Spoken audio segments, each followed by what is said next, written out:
Hey guys, welcome back. Sorry I took the last couple weeks off. There's a lot of exciting things happening behind the scenes. There's a big project coming out for me. And if you want to know more about what's going on there, be sure to stick around to the end of the video where I will explain to you everything that's been taking up all of my free time over the last 10-ish weeks. But before that, now that season 3 of The Chosen has premiered, the first 2 episodes are out now, let's first look back on season 2 and what I thought about it.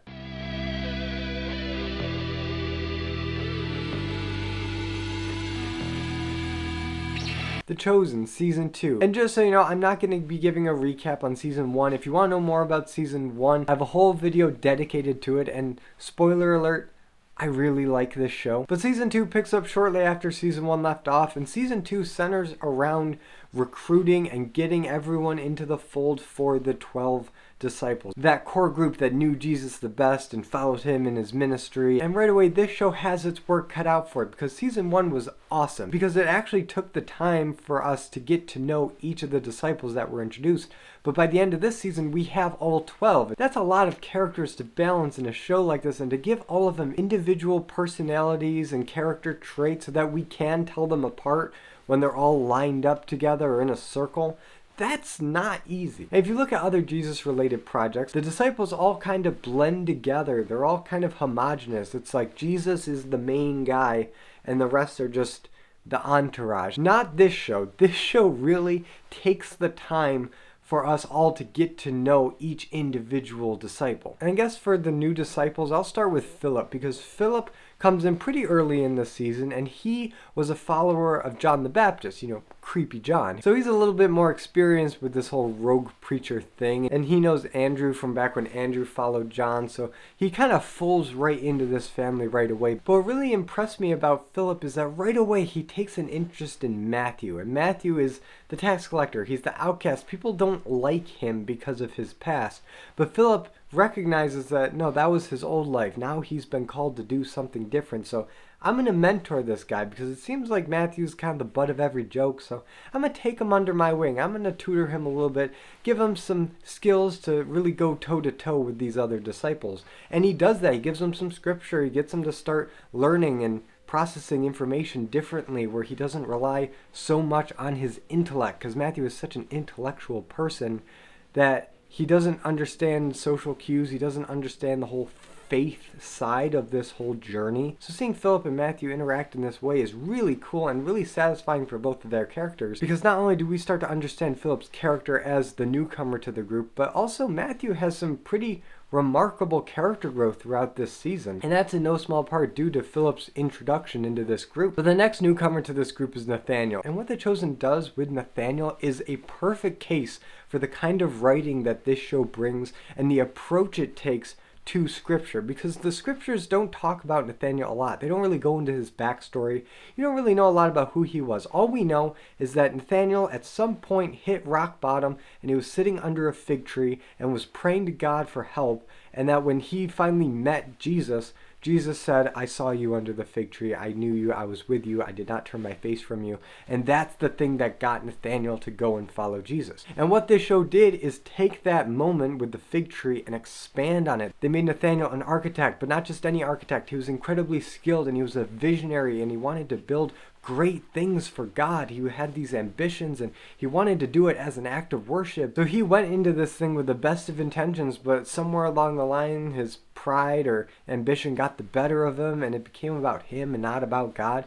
So, in true biblical fashion, his life comes crashing down. He gets fired. He's at his lowest point. He's never going to work in this town again. And he's under the fig tree and he's breaking down. And then the next day, Philip comes by and tells him about Jesus and he goes and sees him. And now we have that moment described in the Bible where Nathaniel recognizes that Jesus is God, that he was seen at his lowest point, and now he's part of the group. And I love this so much because while it doesn't contradict the Bible, it adds so much more to it. It fills in all the gaps. It gives you a plausible explanation about what might have happened and who these people might have been outside of the facts that we know. And it makes that moment where Nathaniel agrees to go and follow Jesus feel so much more human and real and relatable that you just can't help but love it. And it blows my mind that this approach of biblical storytelling with these characters hasn't been done before, because you think it's a no-brainer. It's an adaptation just like any other literary work. You take what's in the book, but then you add some color to it. You add in some details, some backstory that are plausible but don't contradict. And now I just don't think it's that difficult to do, and this show proves that. It pulls it off in spades. But really, this is all to be expected. If you've seen season 1, this is what you would expect from season 2. The groundwork was laid back there to give these characters relatable backstories, to make them feel like three-dimensional people with struggles and hardship and character flaws. But what season 2 brings that season 1 didn't do as much, because season 1, it was still kind of a test case. They didn't really know if this was going to be a success. They didn't really know where this was going to go. But season 2, you can see that the artistry is cranked up a lot. The artistic approach to how these scenes are filmed are definitely amplified, and nowhere is it more obvious than in episode 3, where the whole first 20, I think, minutes of the episode, which is about half the length of the episode, is one continuous, long, steady cam take. And not only is that impressive technically to have all these characters interacting, to have the blocking down so that you go from one moment to the next and it doesn't feel like you're wasting time. You're not waiting for the camera to catch up to people. It's all there. It's all choreographed. It's beautiful. But on top of that, they ended up shooting it as the sun was going down. So you see the scene shift from daylight to nighttime before your very eyes, and it's incredible that they were able to pull this off, because anybody who knows anything about film production and shooting is that the sun is a cruel mistress, and you can't always count on the sun being in the right place at the right time.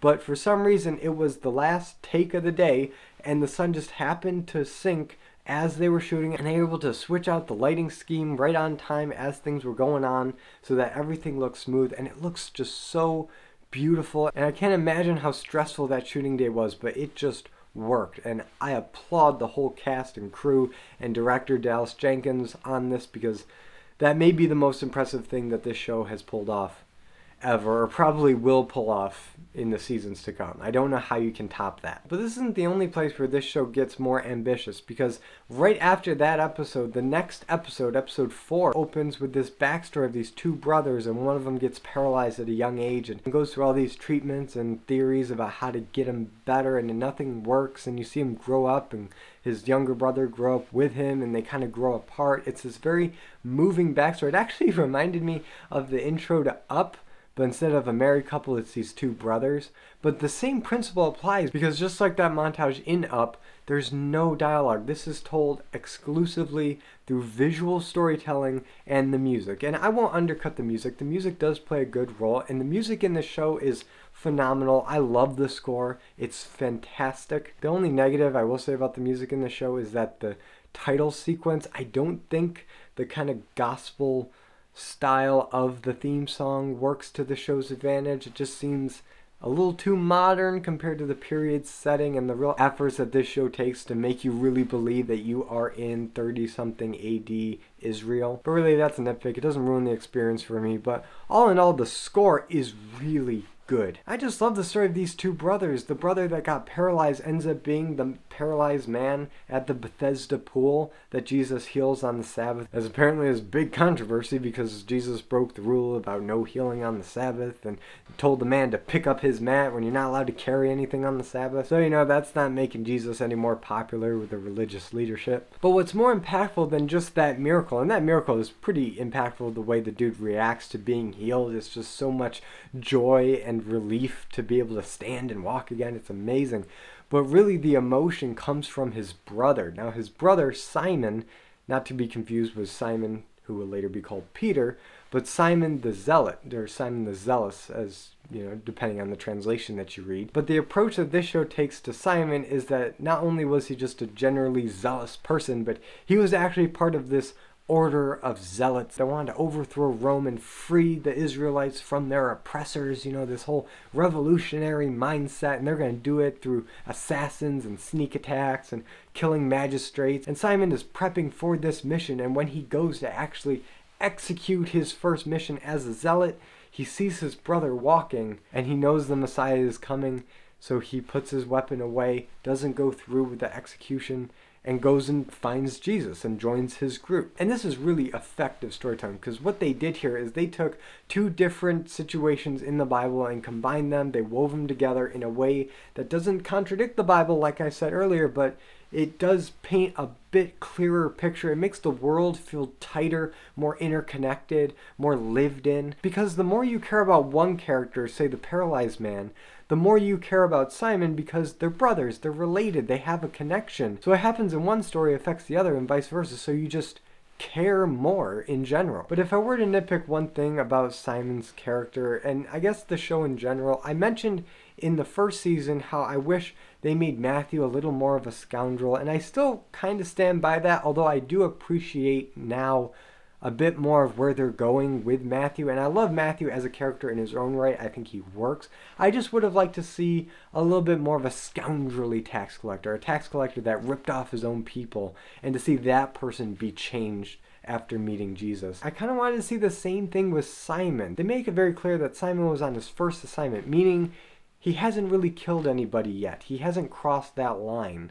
And by the grace of Jesus and the miracle that he witnessed, he never had to cross that line. And that works fine enough for the story they're telling, but I just wonder if it would be more emotionally impactful if Simon had killed people in the past, that this wasn't his first assignment, that he had a reputation of being a murderer. And even though he stayed his hand this time, it doesn't wash away all the dead Roman bodies that might have been in his past, and it would have added more weight to Jesus' decision to actually take him in. Because there's a bit of a difference from taking in someone who's an attempted murderer versus a repeated serial murderer. And just like the hang-ups with Matthew and Mary that I addressed in the first season, it would add much more tension amongst the other disciples if he was a killer, if he had blood on his hands. And how would he interact with them? Would they trust him? Would he be the front of security? Would he not? But all in all, I think they did a good enough job. I think there's enough tension the way they did it here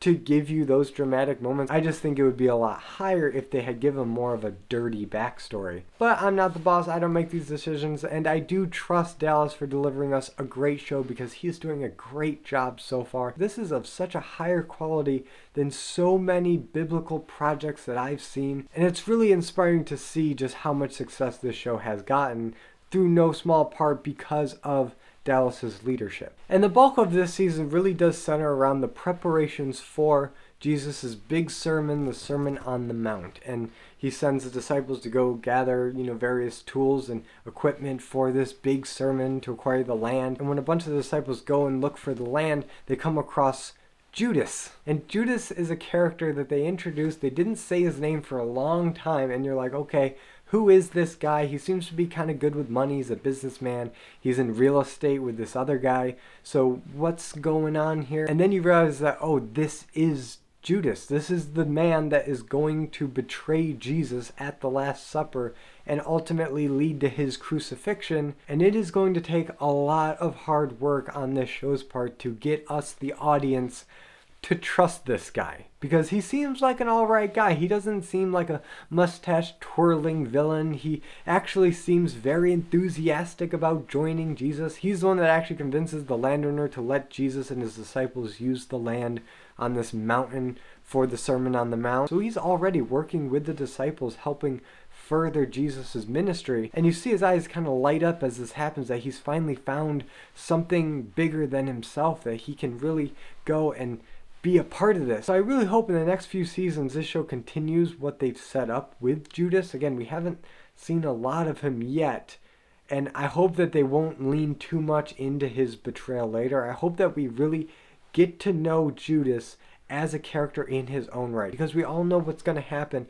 And for that to work, for that payoff to happen in season 6, we have to spend some time with him and get us to like him, to get our defenses down enough where we feel the shock and betrayal at the Last Supper that the disciples do, to make it all worth it. But at the end of the day, guys, I am loving this show. They are doing such a great job at bringing humanity and character to these people from the Bible. It doesn't feel like the show's preaching at us, and it also doesn't feel like it's just quoting scripture verbatim in a really dry and boring, methodical way. This show is the middle ground that I've been waiting for practically my entire life to see, where they do take creative license, that they do have a creative understanding of the world of the Bible beyond just the text, but at the same time they do still pay respect to the characters, to the personalities, to the story, to the history that we do know from the Bible. And I just can't be any happier about it. So if you haven't already, please go check out this show. Watch seasons 1 and 2. If you can, check out the first 2 episodes of season 3 in the theaters. It's out right now. I don't know how much longer it's going to be out, but it'll be available for free very soon, just like all the other episodes. So go